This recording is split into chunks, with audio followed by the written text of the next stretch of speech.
Mata upu e wha, ua whaia vapo asa ia Ruta. Ua arua e po asa i le whaitoto o le ai, o nofo ai. Whauta i le tangata o lo lato ai ngana whaiatu ai po asa ua aruane. Ona whaiatu le oia, le li ie. Ina afe mai ia, ma e nofo i le mea nei. Ona afe ane le oia ua nofo ai. Wa amia ia to e ino le ai e to a sefulu, o whaiatu i ai. Ina no nofo ia o tau i le mea nei. Na lato no nofo ai lea. Ona whaiatu le oia i le tangata lo lato ainga. O le fasi whanua sa ilo ta uso e li meleka, o le afa atau e Naomi. Wa foi mai na i le nu o Moapi. Na o whaiane foi. O te tau atu i ante oe, o lo o whapea. Ina whaatau ia i lumo e no nofo mai, ma lumo to e ina o lo unu. A whai e te whaatau ai. Ina whaatau ia. A whai e te le whaatau lia. Ina whai mai ia ia te au ina ia o wiloa. A wai le eise ta se mua ia te oe i le whaatau. O au foi, o te au pito atu ia te oe. Ona whai mai le o ia. O te whaatau lia lava. O whai atu po asa. O le aso e te whaatau ai le whanua na i le lima o Naomi. E te whatau fo ina ia Ruta le whawhine Moapi. Le awa a le uoti. E whatu mawai le ngō le uoti lo na tofi. Ona whai mai le o le tangata o le ainga. O te le ma whatau ai mo. Ne i o whaalea o ngā i lo utofi.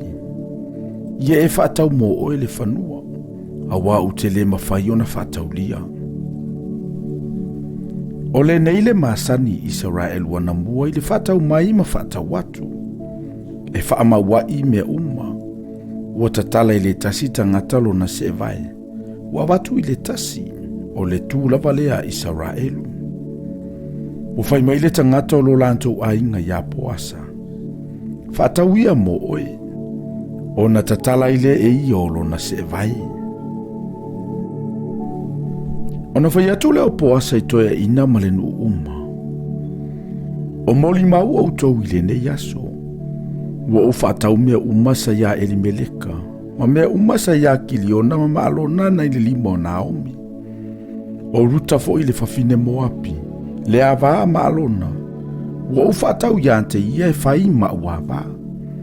E whaatu mau ai le ngō o le uoti ilo na tofi. Ia le ngalo le ngō le uoti e ilo na auso. Ma le whaitoto o lo na ai. O moli mau i ai o tau i le ne yaso. O whai mai tangata umasa i le whaitotoa. A toa matoe ina. O moli mau lava i ai i matou. I ave i ova le nei whawhine. O le aalu i lo ainga. Pe i o rase lama lea. Sa la atia ele ainga o Israelu. Ia e malosi e farata. Ma ia vi ia oi pe tele ema. Ia avea fo ilo ainga pe yo le ainga o faresa. Na whanau mai e tā mara ia Utah. Na ile whanau e fōa i mai e Jehova ia te oi le nei teine. Ua ave po asa ia Ruta, ua whai manawa. Ua aluatu o ia te ia. O na toa ile o ia ile pule a Jehova, ua whanau maila na tamatane. Ua whai mai whawhine ia Naomi. Whaafetai ia Jehova.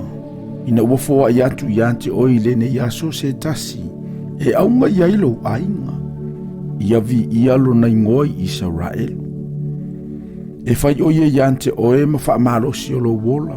Ma tausi lo ulo matua. A wao le a vā lau tama. O lea lo wha iante oe. Nua whanau. Wale lei o ia iante oe sili tamatane to ofitu. Wa tangona o mi le tama. Wa tu ilo na fatafata. Ma tausi iante ia. O whawhine e na tua oi mai ia, wala tau whaingoa ia te ia, o whapea.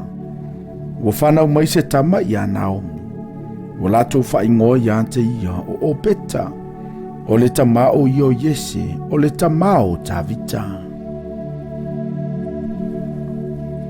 O le ngawhale nei o Faresa, Na whānaua e whāresa o Esarona, na whānaua e Esarona o Rama, na whānaua e Rama o Aminatapu, na whānaua e Aminatapu o Naasona, na whānaua e Naasona o Salemona, na whānaua e Salemona o Poasa, na whānaua e Poasa o Opeta, na whānaua e Opeta o Yese, na whānaua e Yese o Tavita,